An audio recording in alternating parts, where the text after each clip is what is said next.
In this video tutorial, I'm going to share to you on how you can fix the MSVCV110d.dll is missing on your Windows 11. So let's get started. The first thing that we need to do is to install the Visual C++ Redistributable package into our Windows. So open a browser,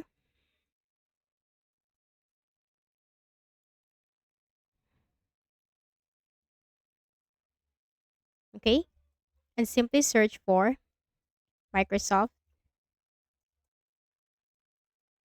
Visual,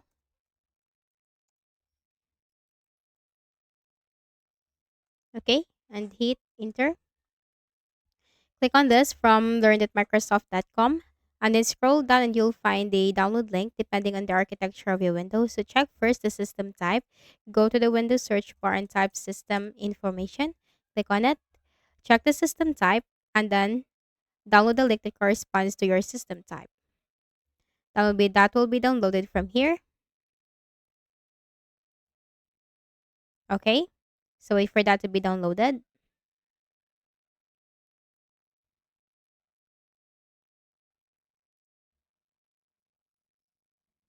Now once downloaded, just simply click on the folder icon and wait for that to load.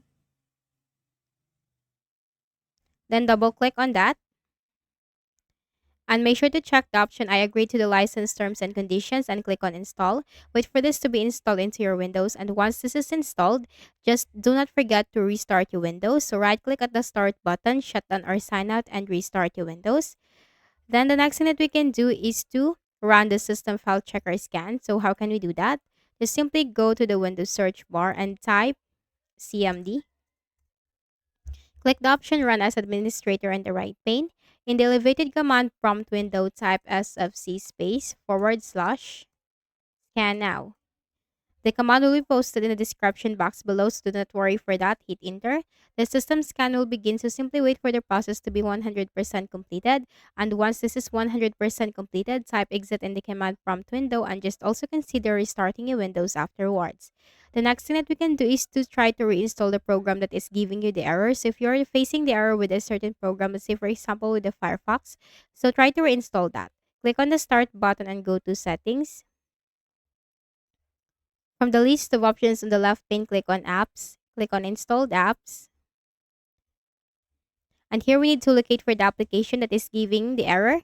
Click on the three dots and then select Uninstall and then click on the Uninstall button again. And then simply reinstall that into your Windows. So I hope this video helped you. Kindly please do not forget to hit the like button and subscribe to this YouTube channel for more useful tutorials like this. Thank you for watching the video.